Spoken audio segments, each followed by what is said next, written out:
ശിഷ്യന്മാർ യേശു കൽപ്പിച്ചതുപോലെ പെസഹ സന്ധ്യയായപ്പോൾ അവർ ഭക്ഷിപ്പാനിരുന്നു. അന്നേരം അവൻ പറഞ്ഞു, നിങ്ങളിൽ ഒരുവൻ എന്നോടുകൂടെ ഭക്ഷിക്കുന്നവൻ തന്നെ എന്നെ കാണിച്ചു കൊടുക്കും എന്നു ഞാൻ സത്യം സത്യമായിട്ട് നിങ്ങളോട് പറയുന്നു. അപ്പോൾ അവർ അത്യന്തം ദുഃഖത്തോടെ ഞാനോ കർത്താവേ എന്ന് പറഞ്ഞു തുടങ്ങി. അവൻ ഉത്തരം പറഞ്ഞത്, എന്നോടുകൂടെ താലത്തിൽ കൈമുക്കുന്നവൻ തന്നെ എന്നെ കാണിച്ചു കൊടുക്കും. തന്നെ കുറിച്ച് എഴുതിയിരിക്കുന്നത് പോലെ മനുഷ്യപുത്രൻ പോകുന്നു.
Hello, Cherunelli police station.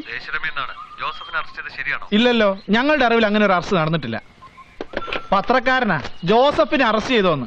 ഇവന്മാരിതൊക്കെ എങ്ങനെ മണത്തറിയുന്നാവോ?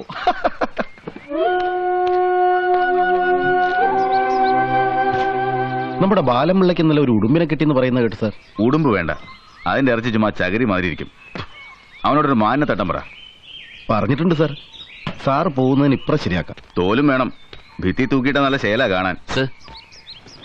എന്തായടോ? ഒരക്ഷരം മിണ്ടുന്നില്ല സാർ. ഞങ്ങൾ 3 പേര് 1 മണിക്കൂറായിട്ട് നോക്കുക. അവന്റെ നാക്ക് പിഴുതെടുക്കടോ റാസ്കൽ. പറഞ്ഞിരുന്നെങ്കിൽ രണ്ടിലൊന്നും ആകായിരുന്നു സാർ. ഇതിപ്പോ ഇങ്ങനെ വെച്ചോണ്ടിരുന്നിട്ട് എന്താ കാര്യം? അവന്റെ വായിന്നൊന്നും പറഞ്ഞു കിട്ടുമെന്ന് എനിക്ക് തോന്നുന്നില്ല. ഞാൻ തിരുവനന്തപുരത്ത് നിന്ന് വിളിക്കട്ടെ, അതുവരെ നോക്ക്. ചാകരുത് സർ.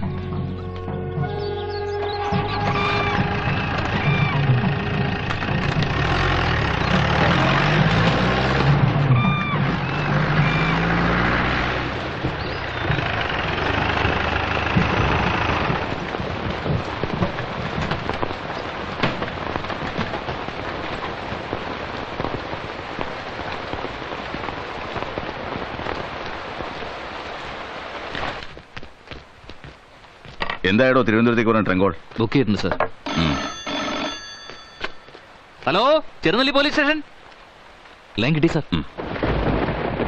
Good evening sir. അതെ സർ. ശരി സർ. 2 ദിവസമായിട്ട് ഒന്നും പറയുന്നില്ല സർ. ഇല്ല സർ, അത് ഞാൻ മാനേജ് ചെയ്തോളാം sir. Thank you sir.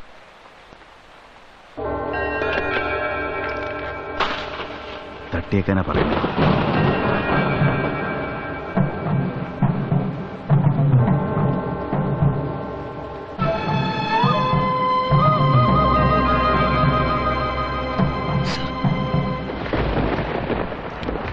Come on.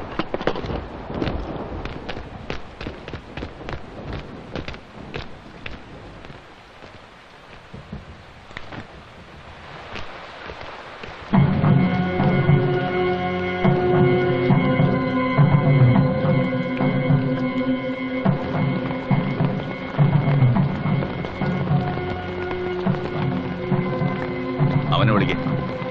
Raveendran സാറേ, ഏമാൻ വിളിക്കുന്നു.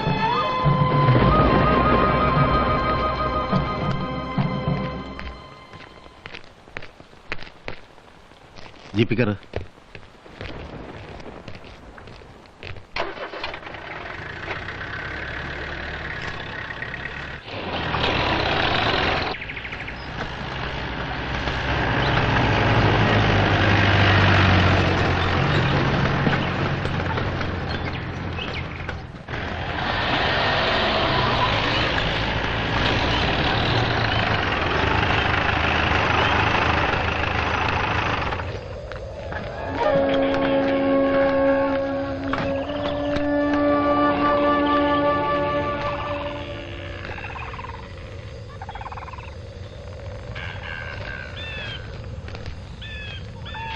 വാടോ.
ഇവനെ നിങ്ങൾക്കറിയാമല്ലോ, ജോസഫ്.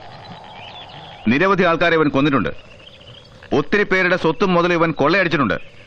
അതിനൊക്കെയുള്ള കൂലിയായിട്ട് നമ്മൾ ഇവനെ ഇവിടെ വെച്ച് കൊല ചെയ്യാണ്.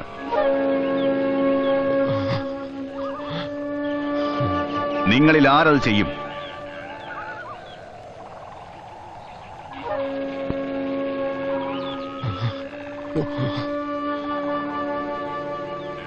ഈ നല്ല കാര്യം ചെയ്യാൻ ചങ്കുറപ്പുള്ളവൻ കൈവക്കിക്കേ.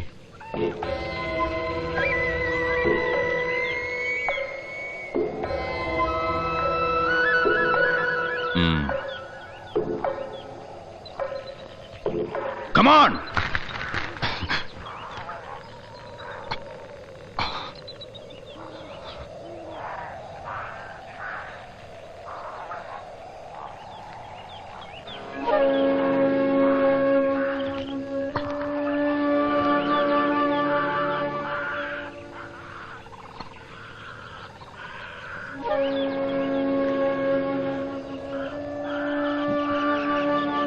എന്താടാ നായിന്റെ മോനെ, നിന്റെ കൈ പൊങ്ങത്തില്ലേ? അതോ നീ നക്സലാണോ? എന്നാ പിന്നെ നീ തന്നെ കൊന്നാ മതി. വെക്കടാ വെടി അവനെ നെഞ്ചും കൂടി നോക്കി.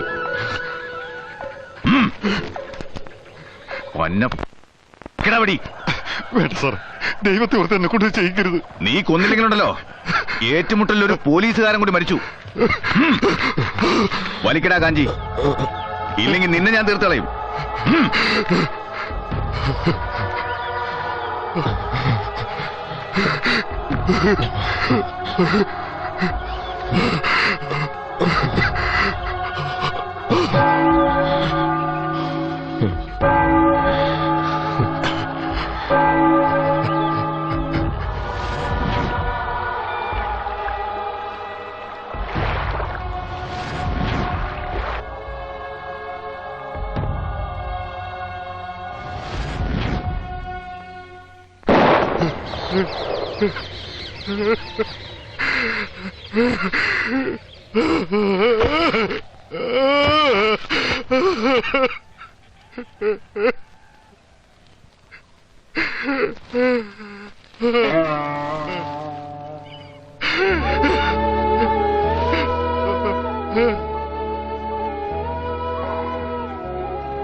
നാരകത്തറ പുത്തൻ വീട്ടിൽ സോമശേഖരൻ പിള്ള മകൻ രവീന്ദ്രൻ പിള്ള.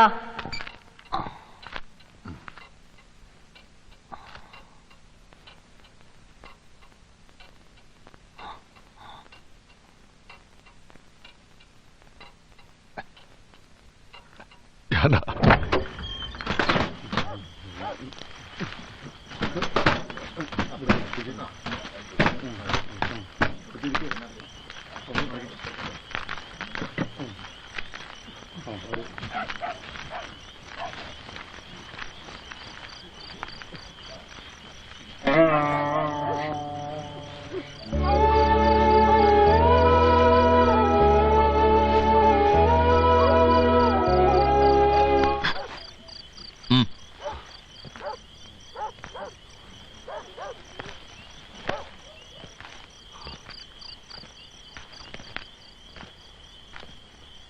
എന്താണ് നായിന്റെ മോനെ, നിന്റെ തന്തയാണ് ചത്തെടുക്കുന്നേ?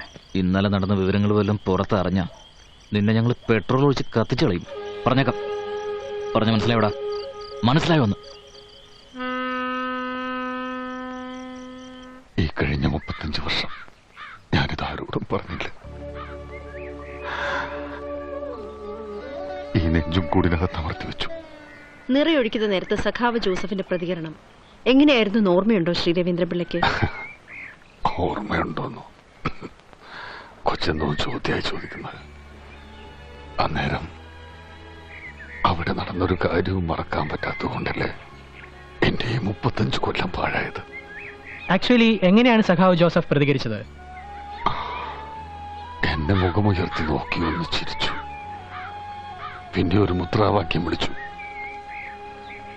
അന്നൊരു പക്ഷെ സാറ് സഖാവിനെതിരെ നിറയൊഴിച്ചില്ലായിരുന്നെങ്കിൽ അവർ താങ്കളെ കൊലപ്പെടുത്തുമായിരുന്നോ? പക്ഷെ ഇപ്പൊ തോന്നുന്നു അതായിരുന്നു നല്ലതെന്ന്. സഖാവ് ജോസഫിനെ കൊല്ലാൻ തീരുമാനിച്ചത് ഈ DIG പരശുരാമും SP ശശീന്ദ്രനും കൂടിയാണോ, അതോ ഉന്നതങ്ങളിൽ നിന്നാരെങ്കിലും? അന്ന് സഖാവിനെ അറസ്റ്റ് ചെയ്തതിന് 3-ാം ദിവസം സന്ധ്യക്ക് പരശുരാം സാർ തിരുവനന്തപുരത്തേക്ക് ഒരു ട്രങ്ക് ബുക്ക് ചെയ്തു. ആരോടോ സംസാരിച്ചു. അവിടെ നിന്ന് ആർഡർ കിട്ടിയത് വെടിവെച്ച് കൊന്നു. ശവത്തിന്റെ കയ്യിലൊരു നാടൻ തോക്ക് പിടിപ്പിച്ചു. എന്നിട്ട് ഏറ്റുമുട്ടലിൽ ചത്തതാണെന്ന് പത്രക്കാരോട് പറഞ്ഞു.